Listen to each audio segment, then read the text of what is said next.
Mais pourquoi la mort de Chebe à 5 ans? Pourquoi cette mort 5 ans? Chebe a été assassiné dans les installations de la police nationale. À qui encore on peut faire confiance? On y est, Flori. Flori, tout dit Valentin.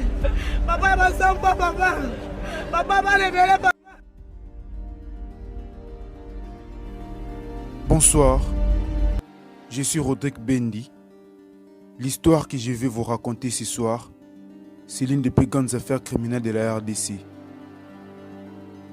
L'histoire est bel et bien du célèbre activiste des droits de l'homme, Floribert Chebeya, tué le mercredi 2 juin 2010 dans l'inspection générale de la police de Kinshasa-Gombe. Voilà 11 ans passés où se trouve l'affaire et qui sont les assassins et les véritables commanditaires du meurtre.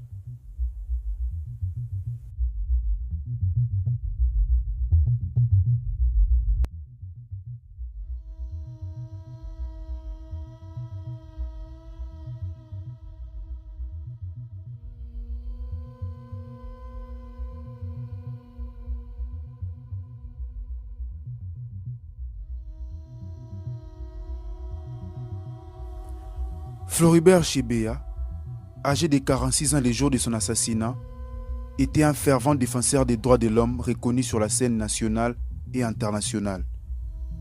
Depuis des années, et même sous le régime de Maréchal Mobutu, il enquêtait sur les dossiers sensibles et dénonçait plusieurs violations des droits de l'homme. Sa femme dira plus tard que c'était une vocation, une mission, un appel de Dieu. Et sur cette même vocation qu'il avait croisé les chemins de John Numbi en 1997, juste à la fin du régime dictatorial de Mobutu. Lui, John Numbi Tambo, n'est pas encore le puissant général de la police qui deviendra quelques années plus tard. Incarcéré en 1996 à Kinshasa, son cas va attirer l'attention d'une ONG des droits de l'homme basée à Lubumbashi qui sollicite au passage l'aide de Chebeya dans la capitale. Quand le fameux John Numbi sort de prison, au début de l'année 1997, Floribert Chebeya l'aide à se cacher et lui rend régulièrement visite au quartier Mankampane, où le futur l'homme fort de la police congolaise réside. Sans s'en rendre compte que la personne qu'il rendait visite allait être son bourreau, d'après sa femme. Et comment il allait s'en rendre compte, puisqu'il était qu'un humain. Et un humain n'est pas fait pour voir les choses dans le futur. Quelques mois avant sa mort, on est là le mardi 10 février 2010, l'activiste Floribert Chebeya avait écrit au nom de la VSV une lettre au général John Numbi, qui est maintenant l'inspecteur général de la police.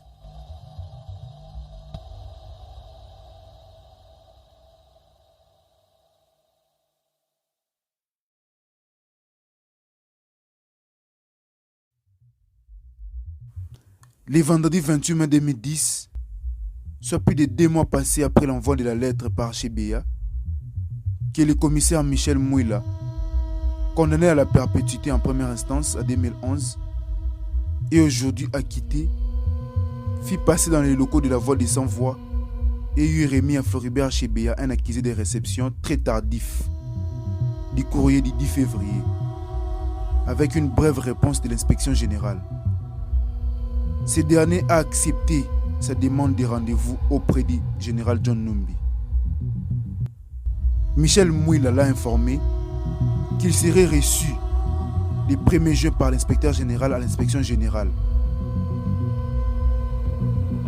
Le lundi 31 mai 2010, l'inspecteur principal Daniel Moukalai, condamné à mort à la première instance en 2011 et aujourd'hui condamné à 15 ans de réclusion criminelle, téléphonera l'activiste pour lui confirmer les rendez-vous.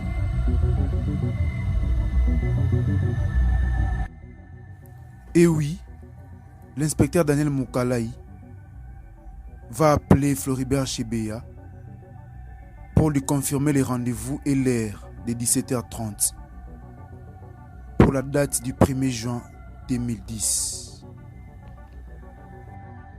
Le temps des crimes de ce soir est clôturé par ici. Mais l'histoire continue. Retrouvez la seconde partie de l'histoire le mercredi prochain. En attendant, abonnez-vous sur la page Facebook Les Temps des Crimes et sur la chaîne YouTube Lys Télévision. Et surtout, n'oubliez pas de partager et d'en parler autour de vous. Je vous retrouve très prochainement.